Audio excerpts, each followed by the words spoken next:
Ошто областы Ноокат районуна караштуу Кызылтейит орто мектебинин башталгыч класс мугалими Ашимова Тазимгүл.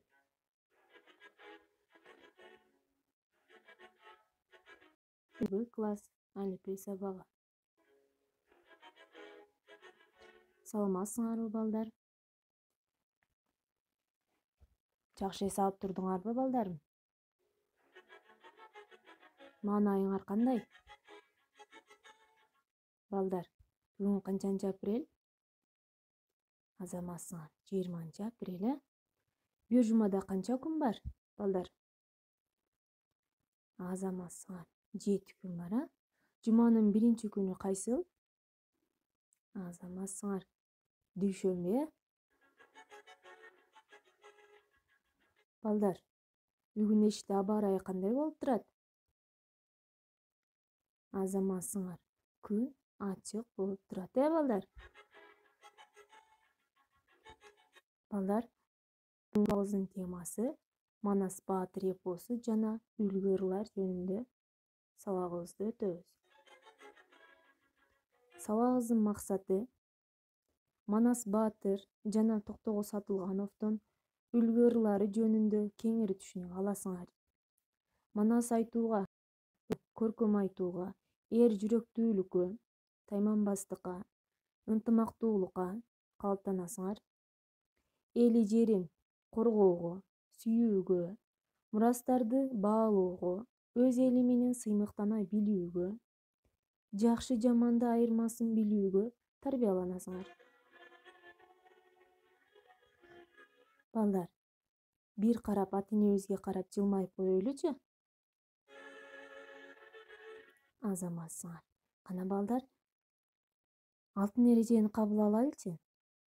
Кана алтын эрежеде эмнелер болчу эле? Кана бир сыйра эске салабыз, э? Туура айтасыңар.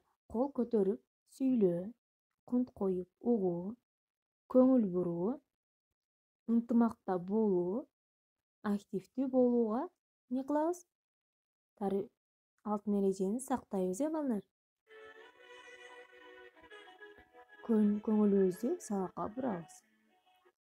Балдар, Манас эпосу жөнүндө силер билесиңерби?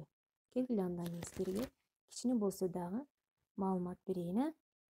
Манас эпосу кыргыз элинин басып өткөн тарыхый жолун чагылдырган эпикалык чыгармасы. Кыргыз элинин дүйнөлүк маданият казынасына кошкон эң зор салымы. Эпостун башкы каарманы Манас Баатыр тарыхый киши болгонбу? Болуп өткөн, канча иштерди кылган сыяктуу суроолорго азырынча бир жактуу так жооптор бериле элек. Манас кыргыз элинин улуу баатырдык эпосу болуп саналат, балдар. Манас эпосу дүйнө жүзүндө эң чоң поэма болуп эсептелет. Анын 500.553 ыр сабынан турат. Бул көлөм Манасчы Саякбай Каралаевдин айтымында 3 илдиктин куралып саналат. Балдар, китебибиздин 89-бетин ачабыз.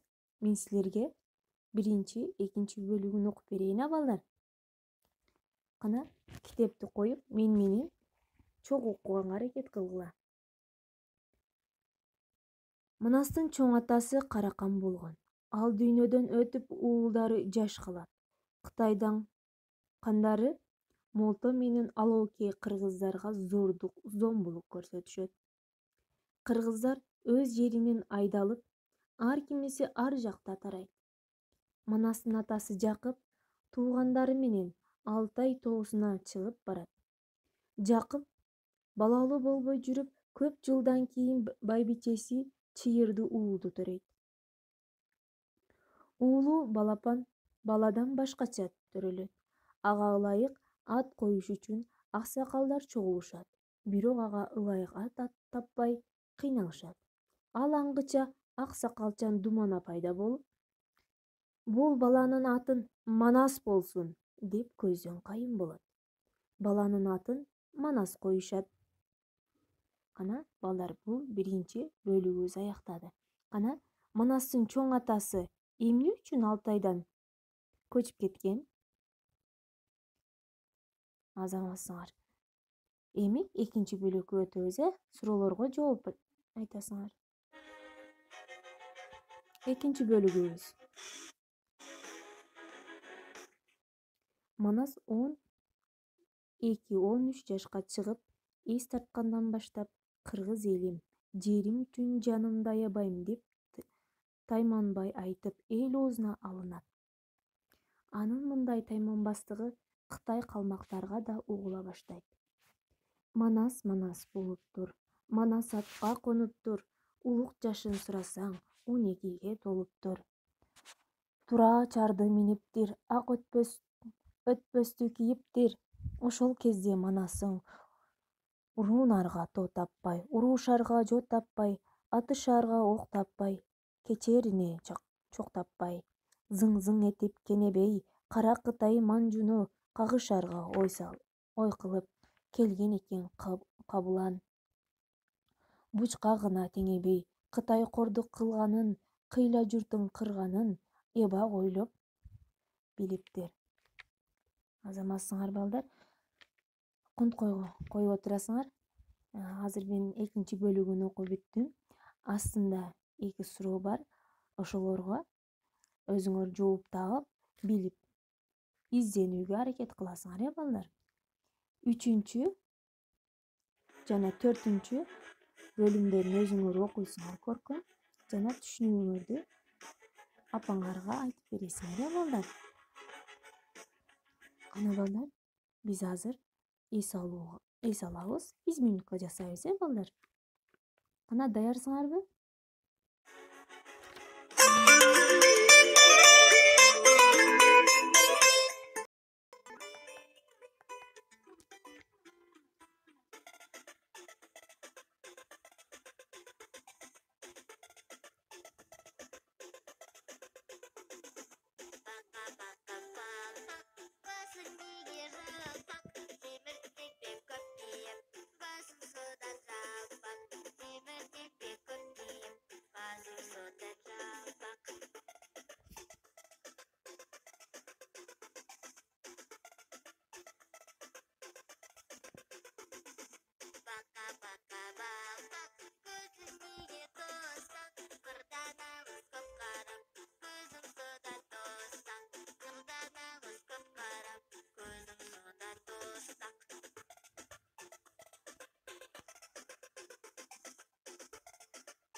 Азаматсыңар балдар, эс алдыңарбы?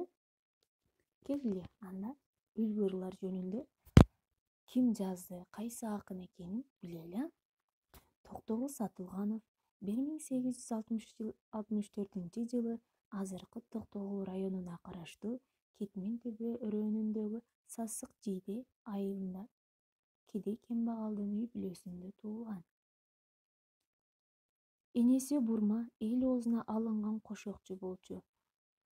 Ал сөздү жамактанып сүйлөй билген, ырды да шыктуу аял эл.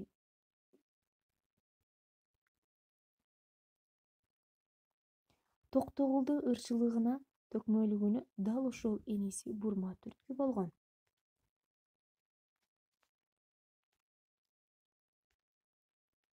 Кана китебибиздин 92 бетин ачабыз. Ырларга эмне кылабыз? ырларды чогуу окуйбуз. Дайранын көркү көмөдө, баланын көркү энеде, акыл айтсаң тыңшабай, акмактын көркү жемеде. Эчкинин көркү төл менен, эгиндин көркү жер менен, эликтин көркү төр менен, эр жигит көркү эл менен. Бирдин төөнүн оорутуп,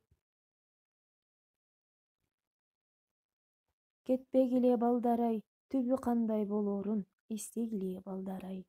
Жаман адам белгиси, өз камы үчүн жүгүрөт, жакшы адам белгиси, эл үчүн камын үчүн күйүнөт. Балдар, ырды жаттайбыз, Адамдар кандай сапаттар менен айтылды? Сенде кандай жакшы жана жаман сапаттарың бар? Эгер жаман сапаттарың болсо, эмне кылабыз? Сол колубузду ачабыз дагы жаман сапаттарыңарды айтып, бекем жумуп, эмне кылабыз? Ыргытабыз. Анан дагы жаман сапаттарыбыз кетти деп, жакшы сапаттарыбыз менен эмне кылабыз? Жүрүүгө, адептүү болууга үйрөнөбүз, балдар. Балдар, сабагыбызды бышыктайбыз. Манастын атын ким койгон? Азамат Саңар. Ак сакалчан Думана койгон, Токтогул Сатылганов качан туулган? Азамат Саңар 1864-жылы туулган, Балдар, үйгө тапшырманы аткарабыз. Манас эпосун 3 жана 4 бөлүгүн көркөм окуп түшүнүүңөрдү айтасыңар. Үлгү ырларын жаттайбыз,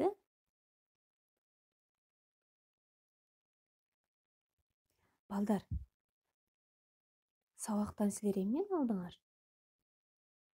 Эмнелерди билдиңер? Сабакты билдик, Түшүндүк сабакты.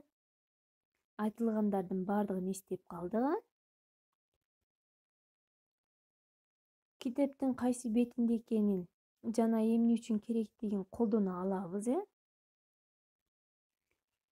Манас эпосундагы каармандарды образын жараттык жана бири-бирибизди же болбосо